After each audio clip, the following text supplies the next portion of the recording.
Yesterday we had done the rules of property let out with vacancy along with its practical sum, and today we will do next rule where the property is let out and unrealized rent is given. First of all, I would like to make you clear the meaning of unrealized rent. जैसे कि नाम से समझ आ रहा है, the rent which is unrealised, वो rent जो हमें किराएदार से नहीं मिला, किराएदार किराया नहीं दे रहा, तो वो क्वेश्चन हो जाता है कि जब हमने प्रॉपर्टी किराए पे दी है और अनरियलाइज्ड रेंट है। कल हमने वैकेंसी की थी, आज हम अनरियलाइज रेंट कर रहे हैं। हाउस प्रॉपर्टी का क्वेश्चन अगर आपको फाइनल एग्जाम में मिलता है तो definitely you will get a combination जहाँ पर वैकेंसी भी होगी और अनरियलाइज रेंट भी होगा। कल वैकेंसी के रूल्स कराए, प्रैक्टिकल कराया, आज अनरियलाइज रेंट करा रही हूँ, उसका प्रैक्टिकल कराऊंगी। फिर मैं आपको बहुत सारे प्रैक्टिकल्स प्रैक्टिस कराऊंगी जिसमें दोनों गिवन होंगे ताकि आपका कॉन्सेप्ट बहुत अच्छे से क्लियर हो जाए। अब आपको अगर क्वेश्चन में दिया हुआ है कि अनरियलाइज्ड रेंट है, मतलब किराएदार आपके मकान में रह तो रहा है पर वो आपको किराया नहीं दे रहा। वो कई बार कहते हैं जी है नहीं, मजबूरी है, अगले महीने ले लेना, कोई भी अपनी 100 मुसीबतें बताकर या गुंडागर्दी कर कर कोई भी तरीका हो सकता है कि वो आपको आपका रेंट नहीं दे रहा। ठीक है, तो अब ऐसे प्रैक्टिकल में आपने हमेशा, अगर आपको प्रैक्टिकल क्वेश्चन आता है फाइनल एग्जाम में, तो आपने लास्ट लाइन पढ़नी है कि लास्ट लाइन में हमेशा एक बात लिखी होगी रूल 4 के बारे में। अब आप पढ़िएगा कि रूल 4 के बारे में क्या बात लिखी है। दो बातें लिखी हो सकती हैं, या लिखा हो सकता है कि रूल 4 सेटिस्फाई है, या लिखा होगा कि रूल 4 सेटिस्फाइड नहीं है। जैसे अभी मैं एग्जांपल दे रही हूँ, अगर रूल 4 सेटिस्फाइड है, अगर रूल 4 सेटिस्फाइड होता है तो ग्रॉस एनुअल वैल्यू बेटा मैंने आपको निकालनी सिखाई थी, जिसका मैंने आपको कहा था example number 1 and example number 2 of book करना। अगर आपने अभी तक नहीं सीखा तो मेरे पुराने वीडियो निकालो, ग्रॉस एनुअल वैल्यू निकालना सीखो, फिर बुक का एग्जाम्पल 1 और एग्जाम्पल 2 कर लो, अच्छे से क्लियर हो जाएगा। ग्रॉस एनुअल वैल्यू निकालनी बहुत आसान होती है, निकाली, उसमें से माइनस करना होता है, म्युनिसिपल टैक्सेस भी माइनस करने होते हैं और उसके बाद माइनस करना होता है अनरियलाइज्ड रेंट। कब माइनस होगा?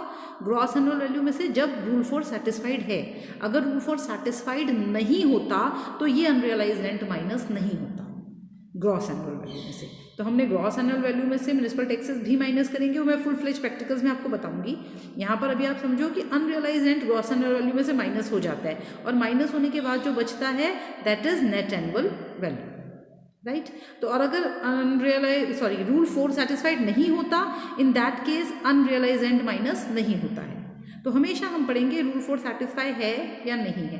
अब रूल 4 क्या होता है? रूल 4 जो है वो टेनेंसी के बारे में ही होता है। देखो मैंने आपको यहाँ पे लिखा भी है कंडीशंस ऑफ रूल 4, कि रूल 4 की क्या कंडीशंस होती हैं। ध्यान से पढ़िएगा इसको। रूल 4 क्या कहता है? रूल 4 कहता है टेनेंसी इज बोनाफाइड, मतलब जो आप इनकम टैक्स डिपार्टमेंट को कहानी सुना रहे हो कि मेरा मकान मैंने किराए पे दिया, किराएदार वहाँ रहता है पर वो गुंडागर्दी कर रहा है या वो अपनी मजबूरियाँ सुना रहा है और वो मुझे किराया नहीं देता मेरे मकान का, तो ये आपकी कहानी सच्ची है। द टेनेंसी इज बोनाफाइड, मतलब सच में आपका मकान किराए पर चढ़ा है, वहाँ पे किराएदार रहता है और वो आपको किराया नहीं दे रहा है। ऐसा तो नहीं है आप इनकम टैक्स डिपार्टमेंट को बिल्कुल झूठ ही बोल रहे हो, ऐसा कुछ है ही नहीं है। तो रूल 4 का पहला पॉइंट क्या है कि टेनेंसी बोनाफाइड है, कि सच में किराएदार रहता है और वो सारी बातें, ठीक है। दूसरा है द डिफॉल्टिंग, अगर ये किराएदार आपको किराया नहीं दे रहा तो तब भी आप उसको ये कहोगे ना फिर मेरा मकान खाली कर। तो जो डिफॉल्टिंग टेनेंट है, दूसरी बात कि उसने आपका मकान खाली कर दिया है, और अगर खाली नहीं किया तो आप स्टेप्स ले रहे हो, आप उसको कह रहे हो चलो भाई फिर मेरा मकान खाली करो। आप उसको बार बार ये कह रहे हो अगर किराया नहीं दे सकता तो मकान खाली कर दो, मैं तुम्हें 1 महीने का या 10 दिन का टाइम दे रहा हूँ। ऐसे ही तो करते हैं मकान मालिक, ये थोड़ी आप किराया भी नहीं दे रहे हो और आप मजे से वहाँ रह रहे हो। तो सेकंड स्टेप क्या है रूल 4 का? पहला कंडीशन क्या है रूल 4 की? Tenancy is bona fide. ये चारों कंडीशन बेटा लर्न भी कर लो, क्योंकि ये 4 नंबर का जो हमें फर्स्ट कंपल्सरी क्वेश्चन आता है उसमें आ जाता है right short note on rule 4। बड़ा इंपॉर्टेंट है, ये 4 पॉइंट्स हैं बस, इसको अभी साथ के साथ लर्न कर लो और इसके ऊपर ना इंपॉर्टेंट लिख लो। Rule 4 is very important for 4 number वाले जो क्वेश्चन आते हैं शॉर्ट क्वेश्चन, उनके लिए भी, ठीक है। तो हम क्या, पहले रूल 4 क्या है? रूल 4 मतलब कंडीशंस, 4 कंडीशंस है। पहली कंडीशन टेनेंसी इज बोनाफाइड। दूसरी कंडीशन, अगर डिफॉल्टिंग टेनेंट है वो आपको किराया नहीं दे रहा, आपने या तो उससे मकान खाली करा लिया है, मतलब डिफॉल्टिंग टेनेंट हैज़ वेकेटेड, मकान खाली कर दिया, खाली नहीं किया तो अब आप क्या कर रहे हो, स्टेप्स ले रहे हो कि वो मकान खाली कर दे, और steps have been taken to get the house vacated. आप स्टेप्स ले रहे हो और उसको कह रहे हो चल मकान खाली कर।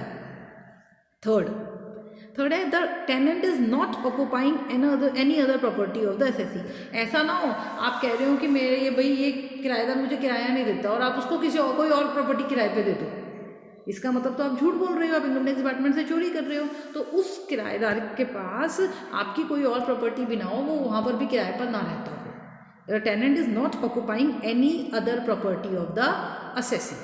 क्या रूल बने, पहला रूल क्या था, टेनेंसी इज बोनाफाइड। दूसरा, the defaulting tenant has vacated और steps have been taken to compel him to vacate the property. तीसरा, the tenant is not occupying any other property of the assessee. चौथा rule, that all the recovery efforts by assessee have proved to be useless.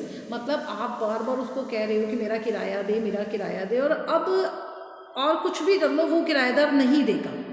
आप किराएदार से किराया वसूल करने के लिए हर मुमकिन कोशिश कर चुके हो और अब आपको लगता है कि अब और कुछ यूजलेस है। आपने असेसिंग ऑफिसर को सेटिस्फाई कर दो कि there is no way to recover the unrealised rent, ये नहीं देगा भाई। आपने मुमकिन हर कोशिश कर ली, डरा के, धमका के, डांट के, बेइज्जती करके, वो जी किराया नहीं देता। तो आपको असेसिंग ऑफिसर को सेटिस्फाई करना है कि रिकवरी एफर्ट्स आप कर चुके हो, अब वो यूजलेस हैं और कोई वे आउट नहीं है इस रेंट को रियलाइज़ करने का। तो ये 4 कंडीशंस हैं। ये 4 कंडीशंस थ्योरी के लिए आपने लर्न करनी है, क्योंकि 4 नंबर का थ्योरी क्वेश्चन आता है जो पहला कंपलसरी उसमें आ जाता है। पर प्रैक्टिकल के लिए आपको ये चारों लर्न करने की ज़रूरत नहीं है। प्रैक्टिकल में सिर्फ आपने एक लाइन पढ़नी है, जिस भी क्वेश्चन में अनरियलाइज्ड रेंट दिया हुआ है वहाँ पर एक लाइन लिखी होगी, या लिखा होगा रूल 4 इज सेटिस्फाइड, या क्या लिखा होगा, रूल 4 सेटिस्फाइड नहीं है। अगर रूल 4 सेटिस्फाइड है तब आप उसको ग्रॉस एनुअल वैल्यू में से माइनस कर दोगे, नहीं तो माइनस नहीं करोगे। क्लियर है?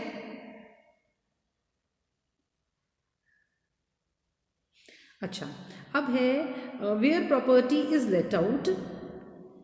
ये मैं आपको केस करा रही हूँ। अब मैं कल वाला और आज वाला बेटा कॉम्बिनेशन आपको कराऊंगी प्रैक्टिकल का, क्योंकि कल मैंने आपको वैकेंसी कराया। अनरियलाइज रेंट तो बहुत इजी होता है, उसमें तो कुछ है ही नहीं, सिर्फ रूल 4 पढ़ना है। अगर रूल 4 सेटिस्फाइड है तो माइनस कर दो ग्रॉस एनुअल वैल्यू में से, नहीं तो माइनस नहीं करो।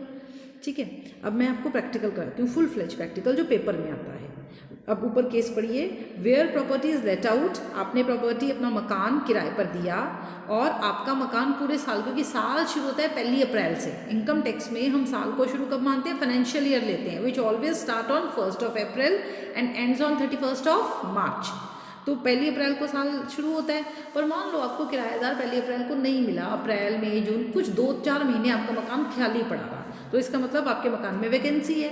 और जब किराएदार आके बैठा किराए पे मकान पे, फिर उसने 1-2 महीने का किराया भी नहीं दिया, मतलब दोनों चीज़ें, वैकेंसी भी है और अनरियलाइज रेंट भी है। तो उस क्वेश्चन को कैसे करोगे, पहले ग्रॉस एनुअल वैल्यू निकालोगे, मैंने आपको निकालनी सिखाई हुई है। ठीक है, अभी मैं प्रैक्टिकल करवाऊंगी भी, इसका परफॉर्मा देख लो। ग्रॉस एनुअल वैल्यू में से बेटा हमेशा 2 चीज़ें माइनस होती हैं। पहली होती है म्युनिसिपल टैक्सेस, क्वेश्चन में गिवन होते हैं। बस म्युनिसिपल टैक्सेस में भी आपने 2 चीज़ें पढ़ लेनी है। वो क्या है, म्युनिसिपल टैक्सेस पेड हो नंबर 1, और दूसरे पे कौन कर रहा है, उसको ऑनर पे कर रहा हो। तो municipal taxes paid bye honour होने चाहिए, ड्यू नहीं होने चाहिए। एक होता है आपके म्युनिसिपल टैक्सेस ड्यू हो गए, आपने देने हैं, तब माइनस नहीं करोगे। जब तक कि ऑनर ने खुद, मकान मालिक ने म्युनिसिपल टैक्सेस पे नहीं कर दिए, तब तक आप यहाँ से माइनस नहीं करोगे। तो ज़रूर पढ़ना।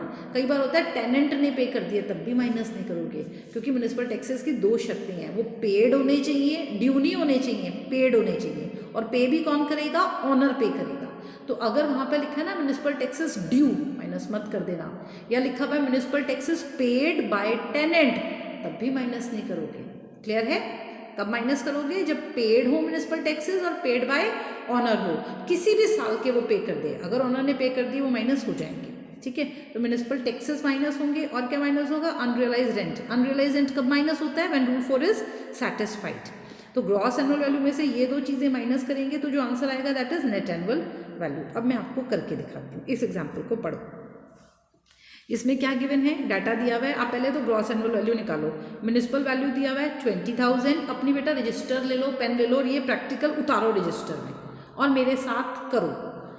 म्युनिसिपल वैल्यू के सामने लिखिए 20,000। बेटा एक बात मैंने आपको पहले भी बताई थी, and now I am telling you again, आप इसकी सीक्वेंस कभी नहीं बदलोगे। आप ऐसा नहीं कर सकते कि पहले म्युनिसिपल वैल्यू लिख दिया, फिर एक्चुअल रेंट लिख दो, फिर स्टैंडर्ड रेंट लिख दो, ऐसा नहीं है। इसकी सीक्वेंस हमेशा यही रहेगी, सीरियल ऑर्डर में म्युनिसिपल वैल्यू सबसे पहले लिखना है, फिर लिखना है फेयर रेंटल वैल्यू, फिर लिखना है स्टैंडर्ड रेंट, फिर लिखना है एक्चुअल रेंट। इसकी सीक्वेंस बदली तो क्वेश्चन का आंसर हो गया आपका गलत। तो लर्न दिस सीक्वेंस। क्या क्या लिखना है, पहले म्युनिसिपल वैल्यू, फिर फेयर रेंटल वैल्यू, फिर स्टैंडर्ड रेंट एंड फिर एक्चुअल रेंट। इसी सीक्वेंस में लिखोगे। म्युनिसिपल वैल्यू जितनी भी दी हुई है सामने उतार दो। इस क्वेश्चन में कितनी दी हुई है, 20,000। Fair rental value 18,000, standard rent 25,000, actual rent 3,000 rupees per month. Actual rent तो किराया तो मकान का पर मंथ ही आता है ना, तो जितने महीने मकान किराए पे चढ़ा रहा उससे मल्टीप्लाई कर देंगे। अब आपको याद हो, मैंने आपको बताया था, मेरे फर्स्ट जो लेक्चर्स हैं जब मैंने ग्रॉस एनुअल वैल्यू निकालना सिखाया था, वहाँ पे करवाया था, अगर स्टैंडर्ड रेंट गिवन होता है तो रूल क्या होता है ग्रॉस एनुअल वैल्यू निकालने का, पहले दो में से हायर लो, मतलब 20,000 और 18,000 में से जो भी ज़्यादा है वो लेना है। 20,000 ज़्यादा है उसको कंपेयर करो स्टैंडर्ड रेंट से, जो भी लोअर होगा वो लोगे, तो मतलब 20,000 और 25,000 में से लोअर क्या है, कम क्या है, 20,000। फिर इसको कंपेयर करना है एक्चुअल रेंट से 20, ठीक है, जो भी हमारा ज़्यादा होगा वो लेंगे। और एक्चुअल रेंट आपने क्योंकि 2 महीने की वैकेंसी है तो 10 महीने का लेना है। 30,000 हो गया, 3,000 इंटू 10 30,000, तो 20,000 और 30,000 में से जो भी हायर होगा वो बन जाएगी ग्रॉस एनुअल वैल्यू। तो ग्रॉस एनुअल वैल्यू हमारी बन गई 30,000, ठीक है। मैं यहाँ पे मैंने ग्रॉस एनुअल वैल्यू निकाल कर भी दिखाई गई, जिस बच्चे को क्विकली नहीं समझ आया वो यहाँ देख लें। म्युनिसिपल वैल्यू कितनी 20,000, फेयर रेंटल वैल्यू कितना 18,000, इन दोनों में से हायर लेते हैं तो हायर क्या बना 20,000, मैंने सामने लिख दिया। फिर इसको और स्टैंडर्ड रेंट को कंपेयर करते हैं, जो भी लोअर होता है वो लेते हैं, तो लोअर क्या है 20,000, ये एक्सपेक्टेड रेंट बन गया। अब इस एक्सपेक्टेड रेंट 20,000 को हम कंपेयर किससे करेंगे, एक्चुअल रेंट से। एक्चुअल रेंट आपने फुल ईयर का लेना होता है, तो हमारा 3,000 था और फुल ईयर का बनेगा 3,000 इंटू 12 कर लीजिए 36,000। 36,000 और 20,000 को आप कंपेयर करोगे, विच एवर इज़ हायर आप वो ले लोगे, और हायर क्या है हमारा 36,000। तो ग्रॉस एनुअल वैल्यू जो है वो हमारी बन गई। अब हमें इस क्वेश्चन में दिया हुआ है वैकेंसी और अनरियलाइज्ड रेंट और म्युनिसिपल टैक्सेस, तो हमारे पास ग्रॉस एनुअल वैल्यू जो है वो आएगी, क्योंकि रेंट तो असल में 10 महीने का ही आया है, तो ग्रॉस एनुअल वैल्यू आ जाएगी 30,000, ठीक है। वहाँ पर अब मैंने 12 से मल्टीप्लाई क्यों किया था, देखो वो मैंने इसलिए किया था कि अगर एक्सपेक्टेड रेंट ज़्यादा हो जाता 1% तो हम एक्चुअल रेंट को ही आंसर बनाते, पर यहाँ तो एक्चुअल रेंट लेते हम एक्चुअल रेंट को ही हैं, मतलब जितने महीने का एक्चुअली आया है 10 मंथ्स का ही आया है, तो 30,000 ही हमारा आंसर होगा, ठीक है। माइनस कीजिए म्युनिसिपल टैक्सेस जो है 3,000 और अनरियलाइज रेंट वो भी अगेन 3,000 है, माइनस किया आंसर आ जाएगा नेट एनुअल वैल्यू, तो 30,000 माइनस 6,000 24,000 आपका नेट एनुअल वैल्यू आ गया, ठीक है। मेक इट क्लियर, फिर हम नेक्स्ट रूल नेक्स्ट लेक्चर में करेंगे।